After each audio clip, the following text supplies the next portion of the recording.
Lección número 6 para el 9 de agosto del 2014. Crecer en Cristo. El versículo de memoria está en Juan 3:3. Respondió Jesús a Nicodemo, ¿verdad? Y le dijo: de cierto te digo, que el que no naciere de nuevo no puede ver el reino de Dios. Esa es la lectura para memorizar. Juan 3:3. Crecer en Cristo. Ya vimos y seguimos viendo en estas lecciones las enseñanzas de Jesús acerca de temas tan interesantes como el Padre, que fue la primera lección, el Hijo, la segunda, y así sucesivamente. Luego el Espíritu Santo, luego la salvación, cómo ser salvo, crecer en Cristo, unidos, cómo estar unidos con Cristo Jesús. Luego la iglesia, la misión de la iglesia, la ley, el sábado, la resurrección y la segunda venida de Cristo. Temas que hay que prestarle atención para estudiarlo durante todo este trimestre. Que Dios nos dé la salud, la fuerza, ¿verdad?, para que usted y este servidor podamos estudiar estas hermosas lecciones. Lecciones que nos permiten, como lo dice el título de esta lección, crecer en Cristo. Pudiéramos decir, en la primera parte va a hablar de Nicodemo, el día domingo nacer de nuevo, diríamos como lo que es el bautizo, luego una nueva vida en Cristo, que sería el día lunes, pudiéramos decir, el fruto después del bautizo. Luego cómo permanecer en Cristo el día martes. Luego la oración para darle más fuerza a ese permanecer en Cristo. Y finalmente vamos a ver morir al yo cada día, lo que se denomina la santificación. Parte importantísima para los que ya estamos bautizados el día jueves. Bueno, dice la introducción: Nicodemo se sentía atraído a Cristo, pero no se animaba a visitarlo abiertamente. Con amabilidad saludó a Jesús, reconociéndolo como un maestro enviado por Dios. Cristo sabía que detrás de este saludo cortés había un buscador de la verdad. Así que, sin perder tiempo, le dijo que no necesitaba conocimiento teórico, tanto como una regeneración espiritual, un nuevo nacimiento. Fue al grano. A Nicodemo, continuó la introducción del día sábado de esta lección, le costaba entender esto, nacer de nuevo. ¿Cómo será eso? Como descendiente de Abraham, estaba seguro de que tenía un lugar asegurado en el reino de Dios. Además, como un estricto fariseo, sin duda merecía el favor de Dios. Así que, ¿por qué habría de necesitar un cambio tan radical? Me están mandando que nazca de nuevo. Pues soy hijo de Abraham, soy adventista del séptimo día, conozco las escrituras. Pacientemente Jesús le explicó que la transformación espiritual es una obra sobrenatural producida por el Espíritu Santo.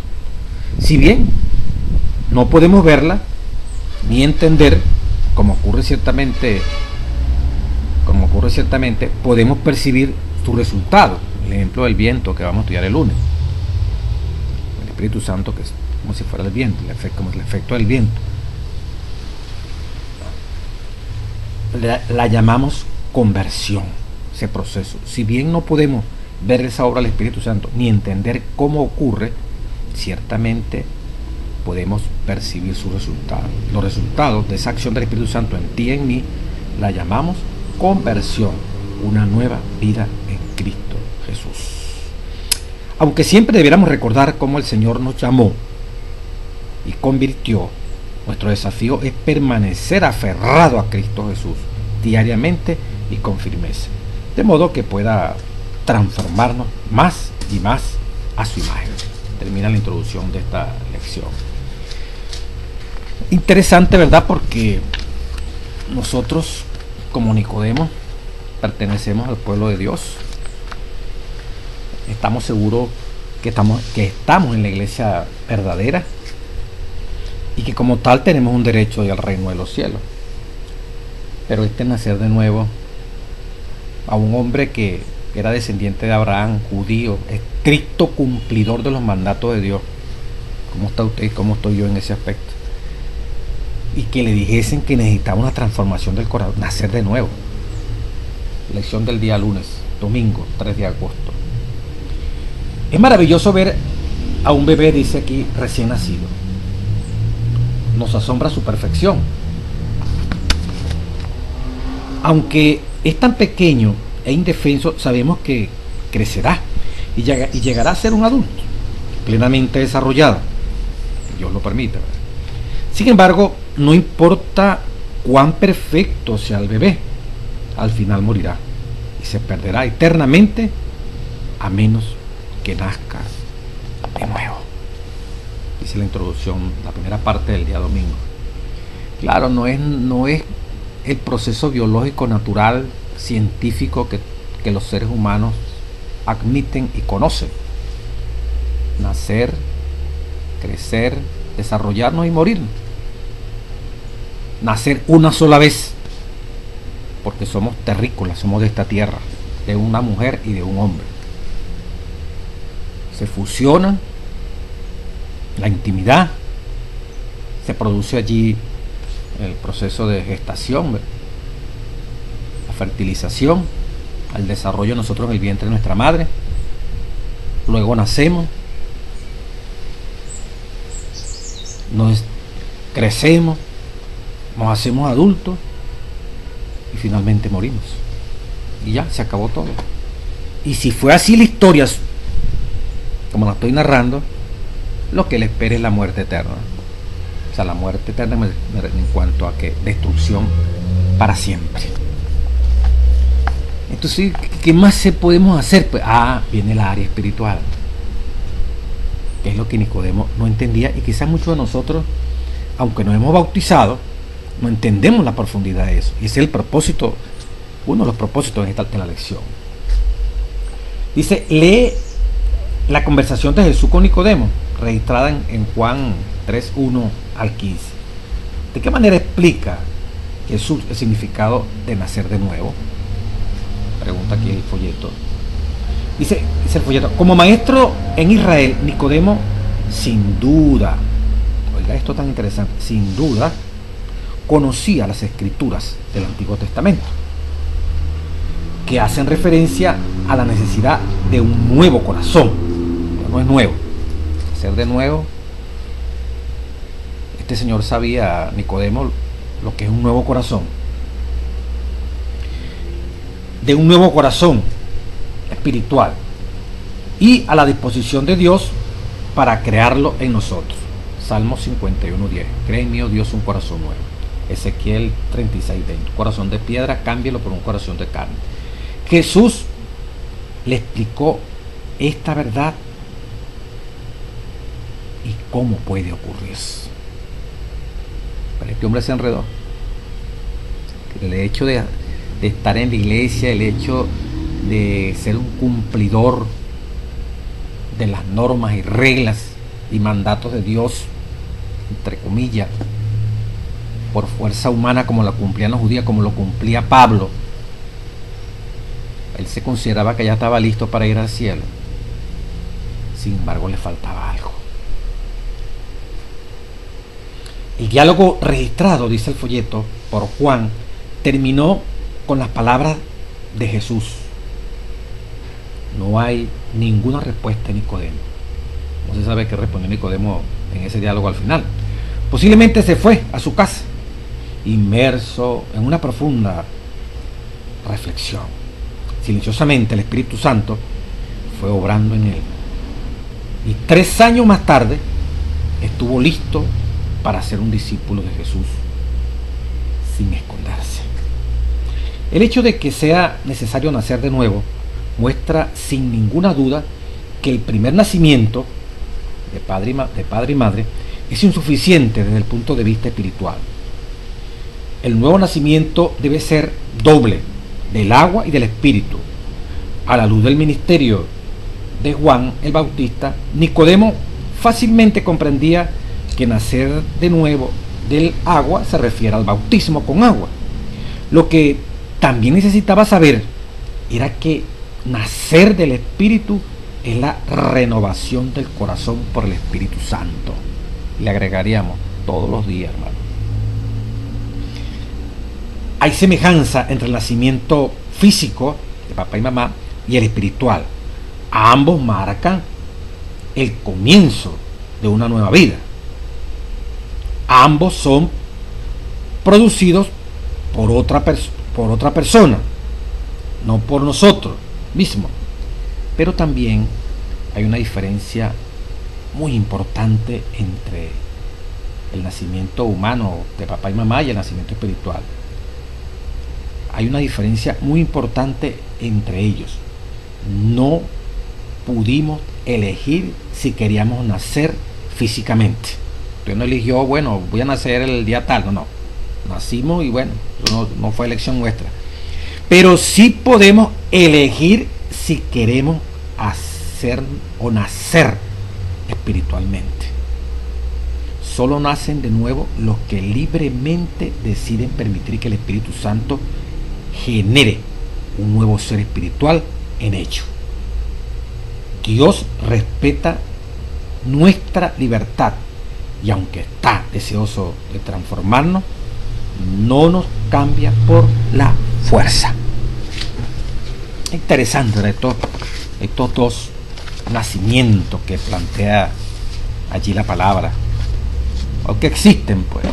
Tenemos que nacer los que estamos en estos caminos 2 veces.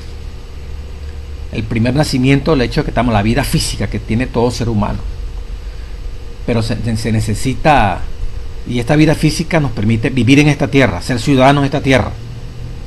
Pero como vamos para el reino de los cielos, que es la aspiración, es la promesa, tenemos un hogar allí preparado que Cristo nos fue a preparar. Entonces se requiere prepararnos para ser habitantes de ese nuevo reino, tener una ciudadanía diferente a la terrenal. Se necesita entonces ser nuevos ciudadanos, ya no de la tierra, porque por naturaleza nacemos aquí en esta tierra, pero vamos a ser ciudadanos de una tierra nueva y un cielo nuevo, que se requiere un hombre nuevo, transformado. Vamos a salir de este planeta por 1000 años después que venga Cristo para estar en el reino de los cielos. Somos fieles.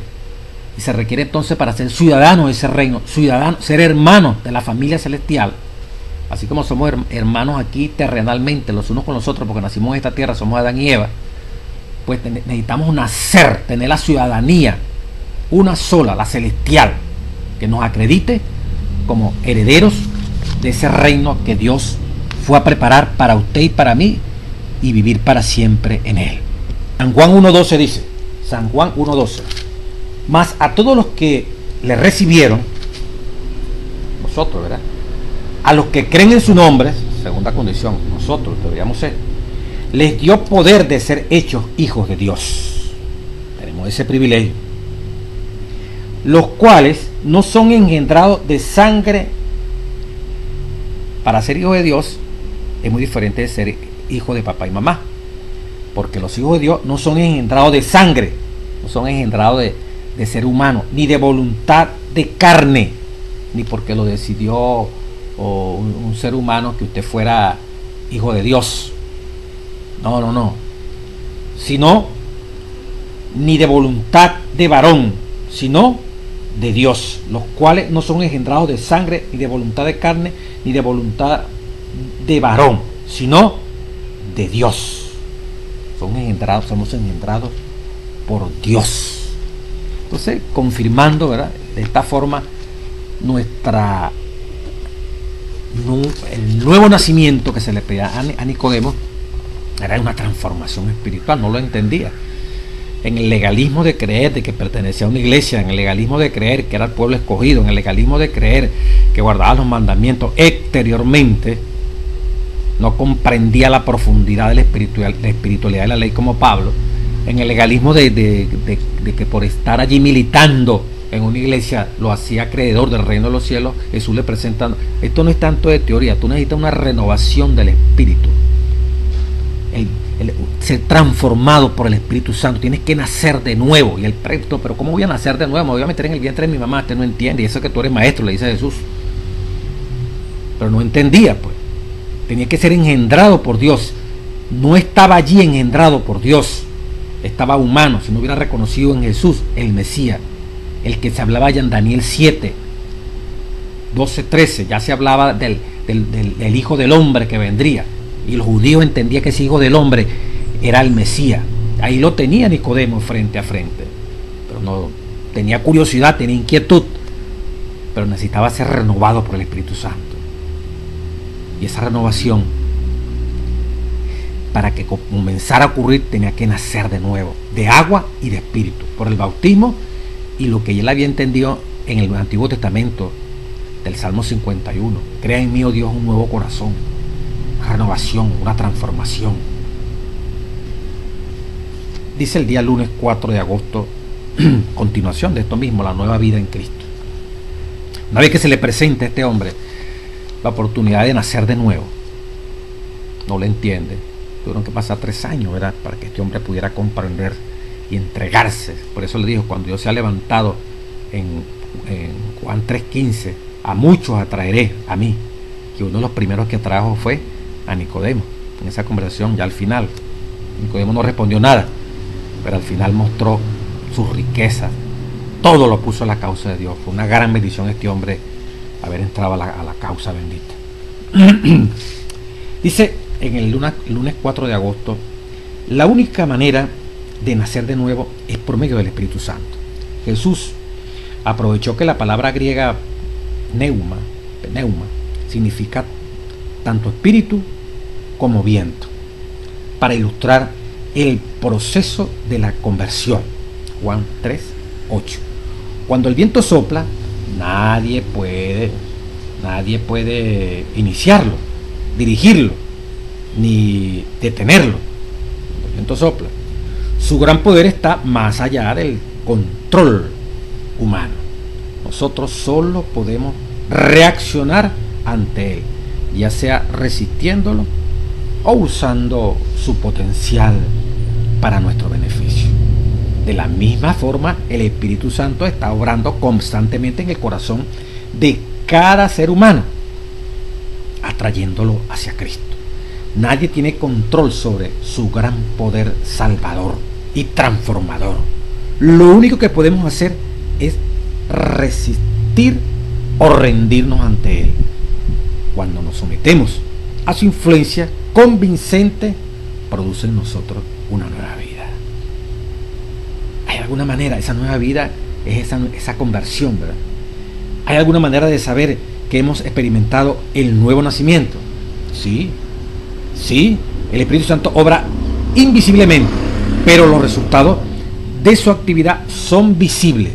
Los que nos rodean sabrán que Jesús creó un nuevo corazón en nosotros. Por sus frutos los conoceréis. Mateo 7:20. La nueva vida en Cristo no es una vida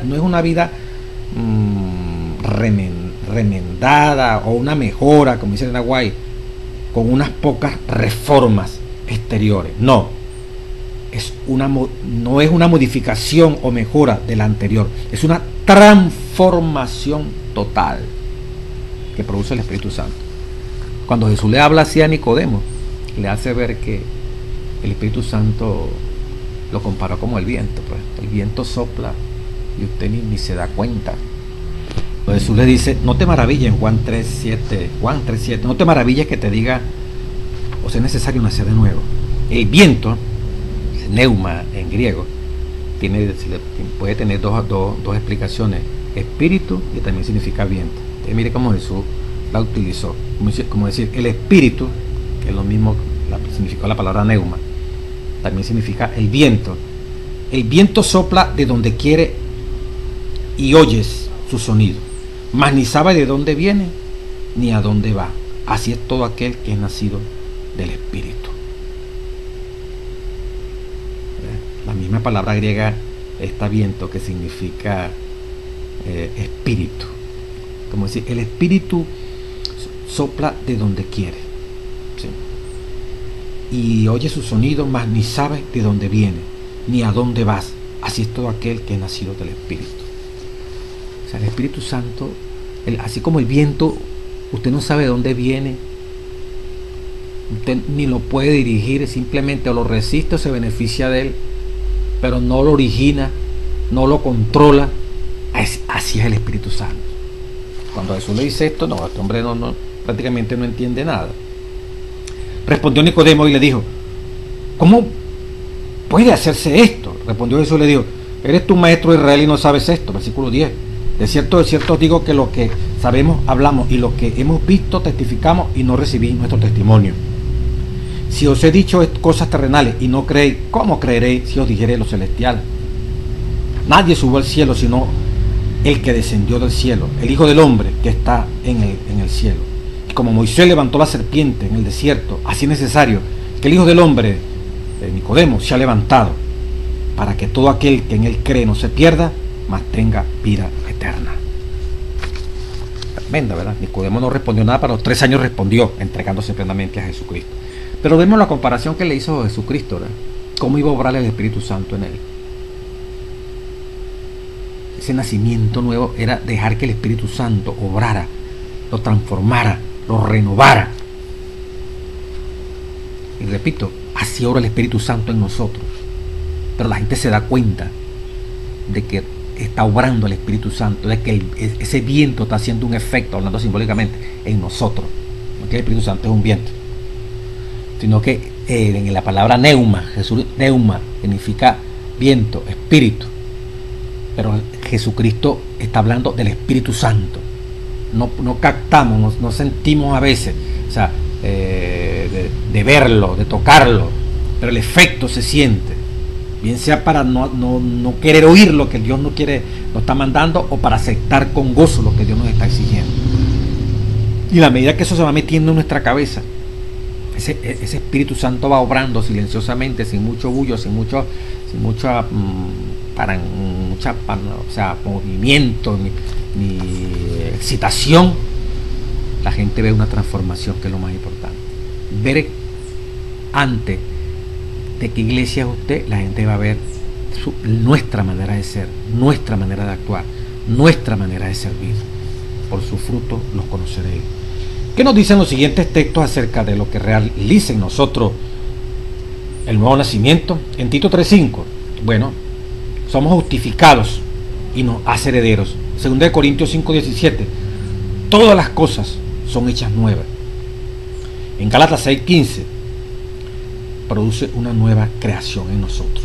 Mediante el Espíritu Santo, Cristo implanta en nosotros nuevos pensamientos, sentimientos y motivaciones. Despierta nuestra conciencia, cambia nuestra mente, subyuga todo deseo impuro y nos llena con la dulce paz del cielo. Aunque el cambio no ocurre instantáneamente, con el tiempo llegamos a ser una nueva criatura en Cristo. Hasta la expresión del rostro comienza a reflejar el amor, el gozo, la bondad y la mansedumbre de la presencia de Jesús en el corazón. Termina así la lección de la parte del lunes. Entonces, hermanos, tenemos que, aquí estas 2 lecciones, domingo y lunes, nos está hablando de la necesidad de una transformación del corazón, como se le pidió a Nicodemo. Estar convencido todos los días que tenemos que nacer de nuevo, en el sentido de ser renovado, transformado. Esa vieja naturaleza que quiere tomar control, cada día tiene que morir y nacer, expresarse ese nacimiento de ese hombre, esa mujer que está siendo purificado, que está siendo transformado por el poder de Dios. Así como necesitamos, hermanos, nacer 2 veces, también necesitamos morir 2 veces. Terrenalmente, así como nacemos terrenalmente una vez, y si seguimos terrenales, morimos una vez, hay la posibilidad de que naciendo terrenal, como toditos los que somos ahorita, somos terrenales, nacemos sin habernos bautizado, nacemos, crecemos, y luego nos toque morir, no solamente nos espera esa muerte, sino que nos espera una segunda muerte después del milenio. Los que terrenalmente, los que no aceptamos estas cosas, los que no nacemos de nuevo, nacemos una vez, pero morimos dos veces. Natural, forma natural, como le toca morir a alguna persona en un accidente, una enfermedad, etcétera, etcétera. Perdidos, ¿verdad? Porque no aceptamos a Cristo. Y luego nos espera la segunda muerte. Pero los que nacemos, o sea, el terrenal nace una vez y muere dos veces. Pero el espiritual nace dos veces, al revés. Nacemos de carne y sangre, correcto. Pero también aceptamos por elección, porque nacer de carne y sangre no podemos elegir. Nacemos el día que nunca escogimos, sino que bueno, nos tocó ese día nacer. Pero lo que sí elegimos es nacer de nuevo, voluntariamente. Es una acción voluntaria. El espiritual nace dos veces, de carne y sangre y de Dios, y muere una sola vez. Y con esa muerte que le toca morir al que es espiritual, mata la segunda muerte. En otras palabras, no vamos, cuando él muere, si le toca morir, muere en victoria. Ya la muerte segunda no va a tener poder sobre él, la liquida. Como dice Osea, ¿dónde está muerte? Aquí, ¿dónde está muerte? Tu poder está derrotado completamente. Al fiel. Entonces el fiel nace dos veces y muere una sola vez para resucitar para vida eterna. El infiel, el que no acepta a Jesucristo, el que no es transformado todos los días, nace una vez porque no quiso elegir voluntariamente nacer. Bueno, entonces nace una vez de carne y de sangre, pero le toca morir dos veces. La muerte natural aquí en esta tierra y luego la sentencia de Dios como consecuencia final, doblemente. Paga el pecado de muerte y le toca morir aquí en esta tierra. Y luego, en esta tierra, después de que venga Jesucristo, sufrir la segunda muerte. Ya el exterminio del pecado y del pecador. Qué maravilloso tener el privilegio, ¿verdad?, de nacer dos veces y tener la seguridad de que vamos a morir una sola vez. Porque al nacer por segunda vez, se supone que tenemos el antídoto contra la muerte eterna. La muerte eterna no va a entrar en nosotros si permanecemos en fidelidad a Dios. Y si llegamos a morir, acuérdense que Dios no es Dios de muerte. El que tiene el Hijo tiene la vida eterna. Somos eternos, lo que estamos es descansando. Pero descansamos igual que todos los terrenales. Con la diferencia que todo aquel que cree en Él, aunque esté muerto, vivirá. El que nace en Cristo y permanece en Cristo por ese poder e influencia del Espíritu Santo, tiene la certeza y la seguridad que al descansar, que es la muerte, y no tener pecado porque ha confesado, se siente allí limpio, Dios lo ha justificado. En otras palabras, usted y yo, si llegamos a ese estado que nos toque morir, más nunca vamos a experimentar muerte. Esa muerte normal, y con esa muerte derrotamos a la muerte segunda. ¿Por qué? Porque morimos sin pecado. Y al morir sin pecado, igual que Cristo, tenemos la opción a resurrección. Entonces finalmente podemos decir en estas dos lecciones, la lección para Nicodemo y también para nosotros, es necesario nacer nosotros los terrenales, nosotros los que vivimos en este planeta, dos veces nacer. Una que no elegimos y otra que sí elegimos para vida eterna. Y tener la oportunidad de morir una sola vez, si así lo decide Dios. Porque hay otros que no van a morir. Nacen dos veces y no van a experimentar muerte, que son los que van a quedar vivos para ver a Jesucristo cuando venga en gloria. Qué maravilloso, ¿verdad? Y los que no elijan voluntariamente aceptar a Jesucristo, naciendo de nuevo de agua y de espíritu, les espera, nacen una sola vez, pero les espera dos muertes. No solamente que se van a morir como cualquier terrenal, sino que van a tener que morirse por segunda vez después del milenio, porque van a resucitar y ver por qué desecharon a Jesucristo, todas las oportunidades que se le brindaron, para luego ellos mismos arrodillarse y aceptar la consumación del juicio, la práctica del juicio, la ejecución del juicio fuego del cielo y se acabó la historia del pecado y los pecadores. Permanecer en Cristo. Dice el día martes 5 de agosto, una vida espiritual floreciente solo se puede si dependemos constantemente de Cristo. Él usó la ilustración de la vid para enseñarnos cómo lograr esto. Yo soy la vid, vosotros los pámpanos, dijo Jesús, Juan 15:5. El Antiguo Testamento describe a Israel como una viña, una mata de uva que el Señor había plantado. Isaías 5, 1 al 7, Salmo 88, 9 y Jeremías 2:2. Pero Jesús se presenta a sí mismo como la vid verdadera, como la mata de uva verdadera, Juan 15:1. E insta a sus seguidores a estar unidos a Él, como las ramas están unidas a la vid. Maravilloso.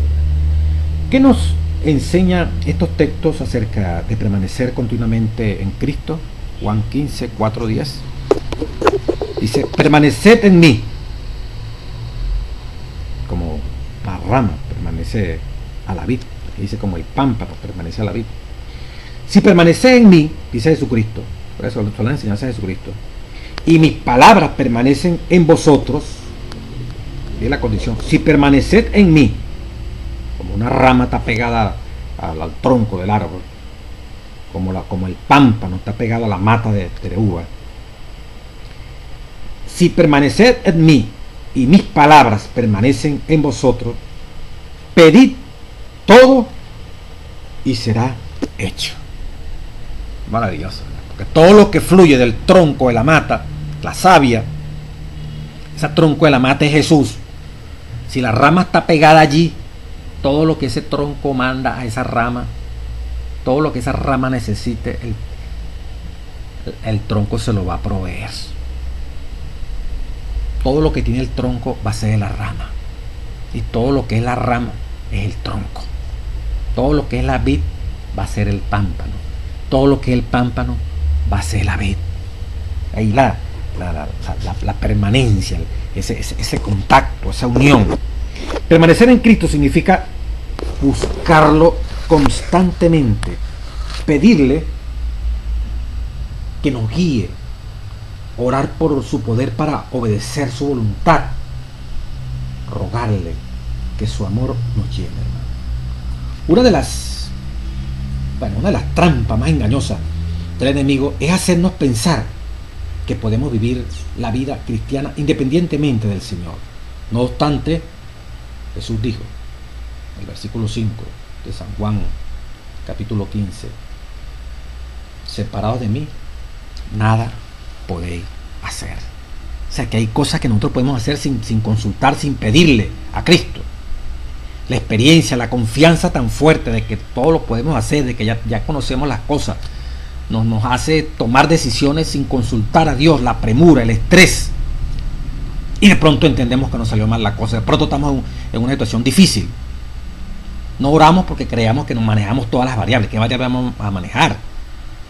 Por muy expertos que seamos, no sabemos si la otra persona o la situación que vamos a enfrentar del lado de la situación o de otras personas varía. Si nosotros mismos nos enfermamos, si en un momento se nos presenta una situación difícil en el día, ahora que tenemos planificado, todo está bajo control y luego cambia aquello. Pero como tenemos tanta experiencia y estamos tan familiarizados con aquella acción que vamos a realizar, que se nos olvida orar. Damos por sentado que Dios va con nosotros.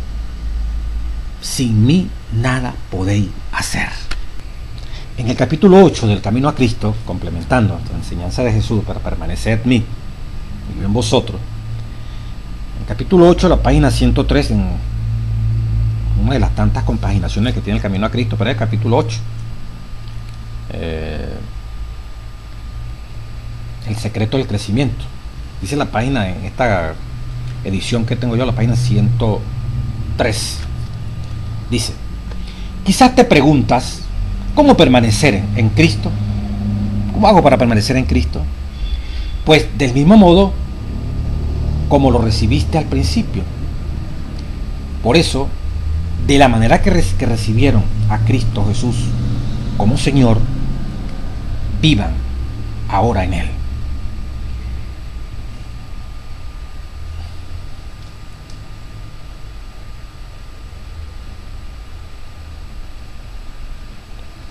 El justo vivirá por la fe.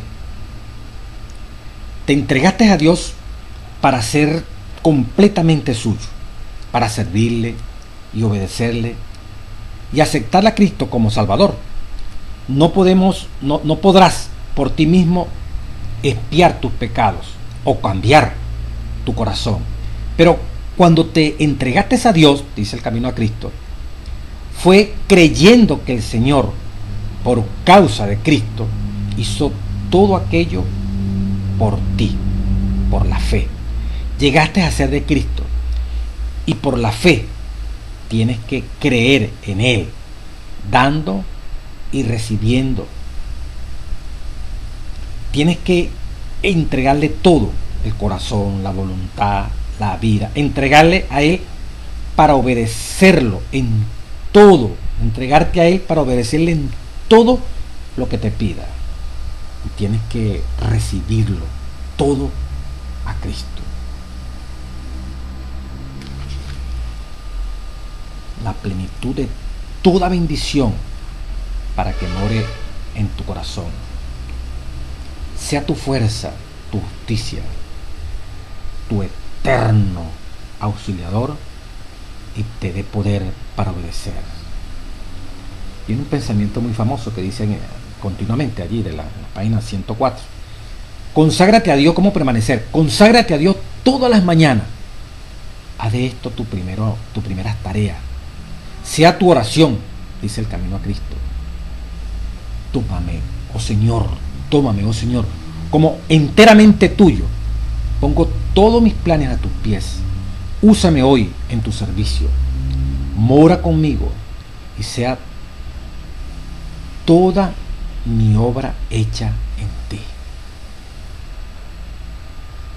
Este es un asunto diario. Cada mañana conságrate a Dios por ese día. Somete todos tus planes a Él para ponerlos en práctica y abandonarlos según te lo indique su providencia. Podrás así poner cada día tu vida en las manos de Dios y ella será cada vez más semejante a la de Cristo. Respuesta a la pregunta. Quizás te pregunta cómo permanecer en Cristo. Vimos allí lo que directamente el Espíritu de Profecía, a través del Camino a Cristo, ampliando ese concepto de Jesucristo de permanecer en Él. La oración es clave, hermano. Dice, junto con el estudio de la Biblia, martes 6 de agosto, la oración es indispensable a fin de permanecer en Cristo y crecer espiritualmente. Y allí narran el Padre Nuestro, ¿verdad? Cómo Jesús mandó a que nosotros orásemos. Le damos un complemento de esta lección, también del Camino a Cristo. Dice el folleto, antes de leerlo, del Camino a Cristo, en esa parte del miércoles 6 de agosto. Si el Padre sabe qué cosas tenéis necesidad antes que vosotros le pidáis, dijo Jesucristo, ¿verdad? Mateo 6:5. ¿Por qué necesitamos presentarle nuestras necesidades en oración? Porque a través de la oración aprendemos a vaciarnos de nosotros mismos y a depender completamente de Él. La revelación, Jesús dijo en Mateo 7:7, pedid y se os dará, buscad y hallaréis, llamad y se os abrirá. Aunque no es necesario impresionarlo mediante oraciones interminables de varias repeticiones, Mateo 6:5-8, necesitamos perseverar en oración, aferrándonos a sus promesas, no importa lo que pase. Juan 15:7 y 16:24. Mire, después que Jesús habló en estos consejos directamente de la Sagrada Escritura, Mire lo que dice el Camino a Cristo en el capítulo 11. Podemos comunicarnos con Dios. Y la página en esta edición 138. Oiga esto que es clave.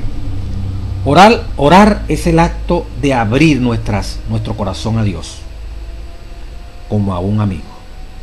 Orar es el acto de abrir nuestro corazón a Dios como a un amigo. Entonces mire lo que dice aquí el Espíritu Santo. No es que se necesite esto para darle a conocer a Dios lo que somos. Repito, no es que se necesite esto para darle a conocer a Dios lo que somos, sino a fin de capacitarnos para recibirlo. Repito, no es que necesitemos esto, abrir nuestro corazón delante de Dios como un amigo. No es que se necesite esto para darle a conocer a Dios lo que somos, sino a fin de qué? De capacitarnos para recibirlo. O sea, la oración, más que abrir nuestro corazón, es la manera de capacitarnos para recibir a Dios, para recibirlo a Él, a través de esa comunicación que estamos estableciendo con Él. La oración sigue diciendo, no baja a Dios hacia nosotros, sino que nos eleva hacia Él. Repito, la oración no baja a Dios hasta nosotros, sino que nos eleva hacia Él. Qué maravilloso, ¿verdad? O sea, los que salimos ganando somos nosotros. La oración nos prepara para recibirlo, porque va a venir una respuesta de Él. Vamos a recibir su presencia a través de la respuesta que nos está dando. La oración nos eleva a Él, no es que baja a Dios. Nos permite ascender allá al lugar santísimo, como dice la revelación, ¿verdad? Qué maravilloso, ¿verdad? Dice la otra página de la 139. Cuán extraño es que oremos tan poco. Dios está listo y dispuesto a escuchar las oraciones de sus hijos, y no obstante hay por nuestra parte mucha vacilación para presentar nuestras necesidades delante del Señor. ¿Qué pueden pensar los ángeles del cielo de los pobres seres humanos desvalidos, sujetos a la tentación, y que sin embargo oran tan poco y tienen tan poca fe, cuando el gran Dios, lleno de infinito amor, se compadece de ellos y está dispuesto a darles más de lo que pueden pedir o imaginar? Los ángeles se deleitan en postrarse delante de Dios y en estar cerca de Él. Su mayor delicia consiste en estar en comunión con Dios. En cambio, los hijos de la raza caída, usted y yo, que tanto necesitamos la ayuda que únicamente Dios puede dar, parecen satisfechos con andar privados de la luz de su espíritu y de las compañías de su presencia. Página 140. Sigo leyendo la página 140. Las tinieblas del maligno envuelven a aquellos que descuidan la oración. ¿Las tinieblas de quién? Las tinieblas del maligno envuelven a aquellos que descuidan la oración. Las tentaciones secretas del enemigo los incitan al pecado, y todo porque no se valen del privilegio de orar que Dios les ha concedido. Porque las tinieblas secretas del enemigo los inducen a pecar, a usted y a mí. Todo porque no se valen del privilegio de orar que Dios les ha dado.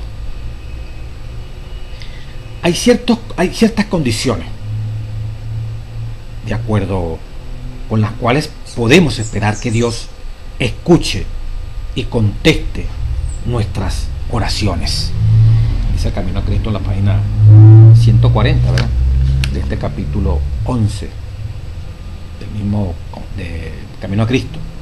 La primera condición, una de las primeras, es que sintamos necesidad de la ayuda que Él puede dar. Nos ha dejado esta promesa: regaré con agua la tierra sedienta y con arroyos el suelo seco. Los que tienen hambre y sed de justicia, los que suspiran por Dios, pueden estar seguros de que serán saciados. O sea, tiene que haber necesidad, no orar, por un rito, por una norma. Como tomarse un remedio porque yo siento que el dolor, siento el malestar, siento la deficiencia que tengo en el organismo. Entonces es obligatorio, porque quiero salud, no quiero sentir el malestar, que tengo que tomarme el remedio. La oración, haciendo un paralelismo, tiene que ser una necesidad.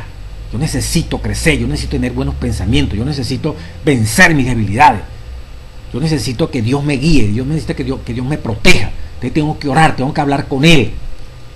Pero si no tengo necesidad de protección, si no tengo necesidad de salud, si no tengo necesidad, o sea, si aparentemente el orar es simplemente cumplir una norma, una regla, un formato, mejor es que no ore. En el sentido, o sea, eso no tiene, es vacío. Claro, ahí sería como al revés, es ir contra la razón. Mientras menos necesidad tengamos de orar, significa que el diablo se nos metió, significa que andamos mal. Entonces, aun cuando no nos salga del cuerpo, tenemos que orar, porque tenemos necesidades, todos los días tenemos necesidades. Al levantarnos, al acostarnos: en paz me acostaré, así mismo dormiré, porque tú me haces sentir seguro. Antes de acostarnos, como dice el Salmo. Cuando nos levantamos, ¿qué nos deparará este día? ¿Qué ocurrirá este día? No sabemos, pero Dios sí sabe. Entonces necesitamos estar preparados para las eventualidades, para las situaciones complejas, difíciles, fáciles, victorias, fracasos, que cada día trae. Las debilidades físicas, las debilidades de mente que tenemos, los pecados que aún las tentaciones a pecar que aún nos atraen. Y aquellos que todavía no han vencido y están pecando y todavía siguen pecando, no tienen victoria, con más razón, urgentemente tenemos que orar. Esa es la primera condición, es clave. La segunda: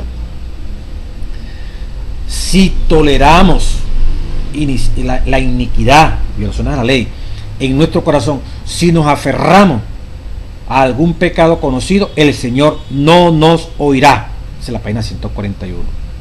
Pero la oración del alma arrepentida y contrita será siempre aceptada. Amén, gloria a Dios. Estamos abreviando. Una tercera condición: la oración eficaz tiene otro elemento, la fe. Ya que cualquiera que se acerca a Dios tiene que creer que existe y que recompensa a quienes lo buscan. En Hebreos 11 está eso. El que se acerca a Dios crea que Él existe, y como tal, Él es galardonador, Él premia a quienes le buscan. Qué estímulo tan grande, ¿verdad? Hay que creer que Dios existe y que Él responde, Él premia, como dice aquí el texto, ¿verdad? Tenemos que creer que Él existe y que recompensa a quienes lo buscan. El Señor Jesús dijo a sus discípulos: crean que ya han recibido todo lo que estén pidiendo. Fíjese esto, hermano, hermana. Crean que ya han recibido todo lo que están pidiendo. Pensemos solamente en esa oración que he dicho, desde el punto de vista gramatical. Creer que todo lo que pedimos ya lo recibimos. Crean que ya han recibido todo lo que estén pidiendo en oración y lo obtendréis. Y lo obtendrán. Dice aquí seguido: le tomaremos la mano a Dios. Marcos 11:24 en el texto que acabo de leer. La seguridad es amplia e ilimitada, y fiel es el que lo ha prometido. Cuando no recibamos precisamente y al instante las cosas que pedimos, hemos de seguir creyendo que el Señor oye, no que se volvió sordo, y que contestará nuestras oraciones. Somos tan cortos de vista y tan propensos a errar que algunas veces pedimos cosas que no serían una bendición para nosotros, y nuestro Padre Celestial contesta con amor nuestras oraciones, dándonos aquello que es para nuestro mejor bien, aquello que nosotros mismos desearíamos si iluminados de celestial saber, pudiésemos ver todas las cosas como realmente son. Cuando, oiga esto tan interesante, esta página 142 de ese capítulo 11 del Camino a Cristo. Cuando nos parezca que nuestras oraciones no son contestadas, tenemos que aferrarnos a la promesa, porque el tiempo de recibir la respuesta ciertamente llegará. ¿Oyeron eso? Tenemos que aferrarnos al cumplimiento de la promesa. Tenemos que aferrarnos a la promesa, porque el tiempo de recibir la respuesta ciertamente llegará y recibiremos las bendiciones que más necesitamos. Por supuesto, pretender que nuestras oraciones sean siempre contestadas, siempre, o sea que siempre la van a contestar en la misma forma, como la contestaron otra vez, también me la van a contestar ahorita. Y según aquello en concreto que anhelamos, es presunción. No manipular a Dios, me va a contestar de esta forma, a mi manera. No, es presunción. Aquello que en concreto, ok, es presunción. Dios es demasiado sabio para equivocarse. Como estemos orando, tendremos claro eso. Y demasiado bueno para negar un bien a los que andan en integridad. Así que no temas confiar en Él. Aunque no veas la respuesta inmediata a tus oraciones, confía en la seguridad de su promesa. ¿Cuál promesa? Pidan y se les dará. Si nos dejamos guiar por nuestras dudas y temores, o antes de tener fe, antes de confiar en Dios, procuramos resolver todo lo que no veamos claramente, comenzamos a resolverlo por nuestra propia cuenta, las perplejidades no harán sino aumentar y agudizarse. Pero si nos acercamos a Dios sintiéndonos desamparados y necesitados, como en realidad estamos, y con fe humilde y confiada presentamos nuestras necesidades ante aquel cuyo conocimiento es infinito y que ve todas las cosas de su creación y todo lo gobierna por su voluntad y palabra, Él puede y quiere atender nuestro clamor y hará resplandecer la luz de nuestro corazón. Qué bonito, ¿verdad? Quizás no tengamos al instante alguna prueba notable de que el rostro de nuestro Redentor se inclina hacia nosotros con compasión y amor, y sin embargo es así. Tal vez no sintamos sus toques manifiestos, pero su mano se extiende sobre nosotros con amor y piadosa ternura. Una cuarta condición: cuando imploramos misericordia y bendición de Dios, hemos de tener un espíritu de amor y perdonador. Que perdonar para que nuestras oraciones sean oídas. Quinto, la perseverancia en la oración se ha constituido en una condición para recibir lo que pedimos. Hemos de orar continuamente si queremos crecer en fe y experiencia. Debemos ser perseverantes en la oración. Dediquemos a la oración. Dedíquense a la oración. Perseveren en ella con agradecimiento. Dice Colosenses 4:2. Bueno, hermano, indudablemente que la oración, como en estos textos que les acabo de mencionar, es el aliento, es la manera de acercarnos a Dios y de permanecer firme allí en Cristo Jesús. El Padre Nuestro lo pone en claro, ¿verdad? Cuando vayan a orar, diríjanse al Padre, ¿verdad? como intercesor por nosotros. Mire cómo se van a dirigir al Padre. Padre Nuestro que estás en los cielos. Padre, lo reconocemos como Padre. ¿Dónde estás? Que estás en los cielos. ¿Qué es el Padre? Santificado. Es ese nombre maravilloso. Se ha hecho tu voluntad. Venga a tu reino. Ven pronto, Señor. Y tu voluntad, así como se cumple en el cielo, se cumple aquí en la tierra. Cuando yo le doy ese reconocimiento a Dios, sé dónde está, sé que es Él para mí. Santifico su nombre. Estoy dispuesto a que Él gobierne mi vida. Que como Él gobierna allá en el cielo, me gobierne a mí. Ahora sí puedo pedir. Se ha hecho tu voluntad, así en el cielo como en la tierra. Ahora dice, danos hoy el pan nuestro. dánoslos, ya lo tienes tú preparado, ya es de nosotros, dánoslo, ahí sí podemos pedir. Y ahí va la oración. Esto nos permite permanecer, el pan de cada día, quiere decir que cada día hay que orar, cada día hay que estar dependiendo, porque hasta la comida, que es el ABC en todo ser humano,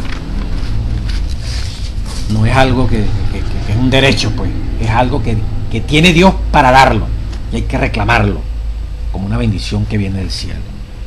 Y la parte del jueves, hermano, para seguir creciendo, una vez que hemos sido bautizados, dando fruto, permaneciendo en Cristo, creciendo, morir al yo cada día. Eso es lo que llama santificación. Vamos a abreviarlo en estos pocos minutos que nos quedan aquí, ¿verdad? Vida cruciforme, dice el folleto. Asociado a la cruz, ese morir de cada día. Paradójicamente, solo muriendo podemos vivir de verdad. Cuando nos bautizamos, morimos, entre paréntesis, idealmente, a nuestra vieja naturaleza y nos levantamos a una nueva vida. Sería maravilloso que nuestro viejo hombre de pecado muriese definitivamente al ser sepultado bajo las aguas bautismales.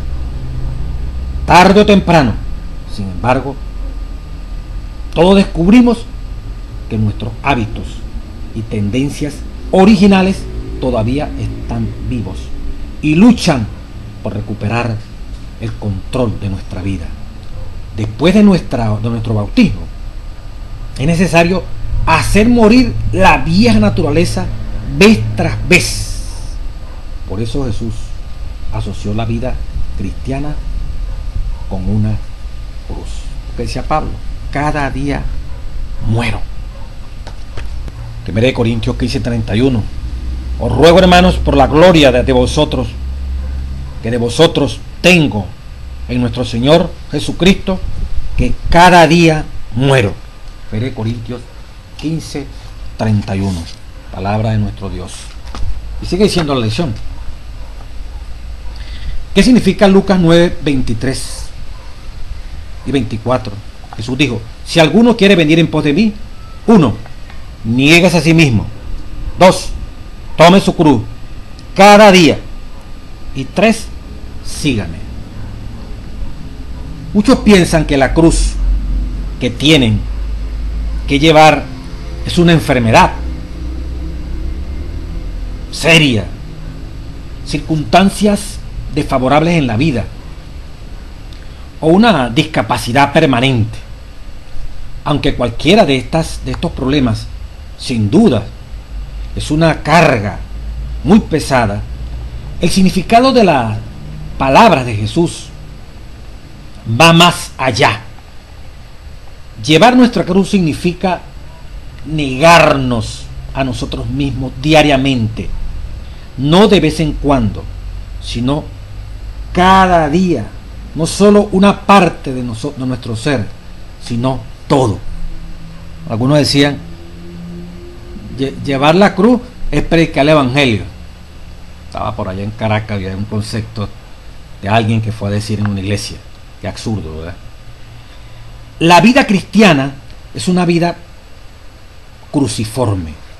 Con Cristo estoy juntamente crucificado y ya no vivo yo, sino que vive Cristo en mí. Gálatas 2:20. En el mundo antiguo, las víctimas de la crucifixión no morían de inmediato. Normalmente agonizaban durante muchas horas, a veces varios días, mientras colgaban de la cruz. Nuestra vieja naturaleza, aunque crucificada, lucha por sobrevivir y bajarse de la cruz. No solo al comienzo, dice palabra de Villegas Maestro 123-124, no solo al comienzo de la vida cristiana ha de hacerse esta renuncia al yo, ha de renovársela a cada paso que se dé hacia el cielo. Únicamente podemos caminar con seguridad mediante una constante renuncia al yo y dependencia de Cristo. Palabra de Gran Maestro 123-124. Míralo como dice la matutina Cada Día con Dios, página 251.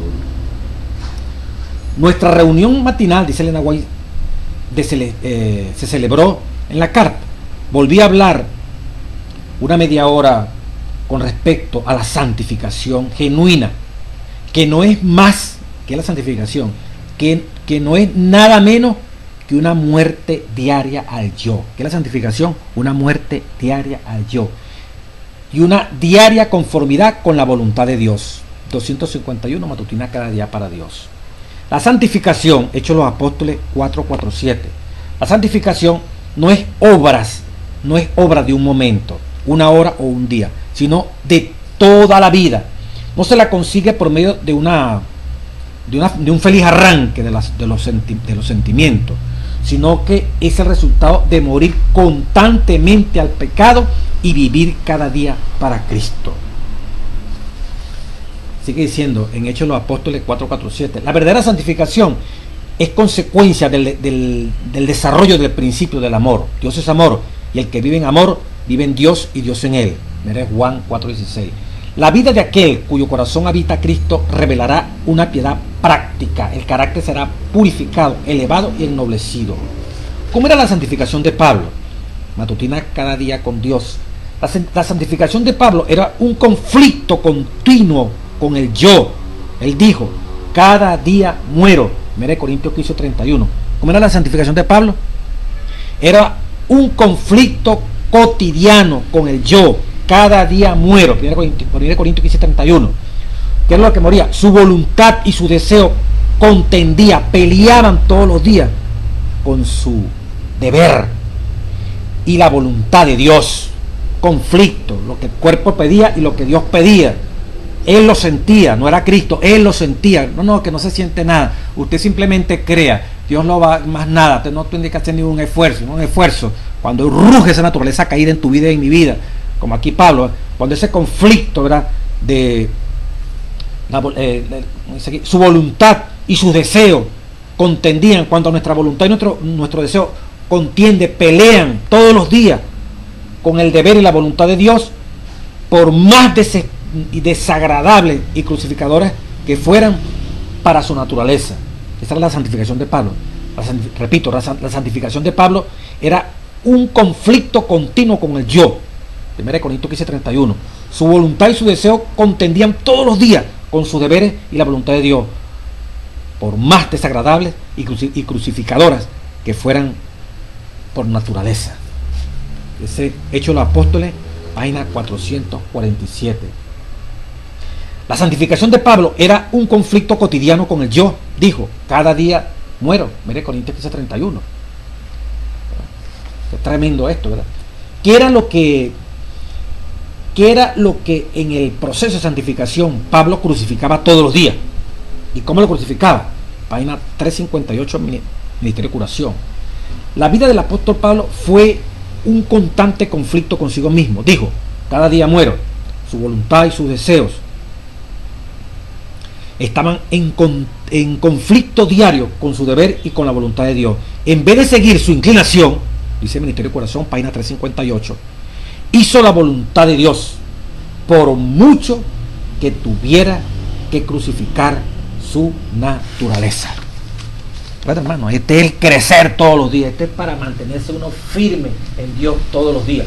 Tenemos que alcanzar esta experiencia. Iglesia que nos está oyendo, Dios nos ilumine, Dios nos guíe para crecer en Cristo todos los días, hasta que llegue el sellamiento, hermano.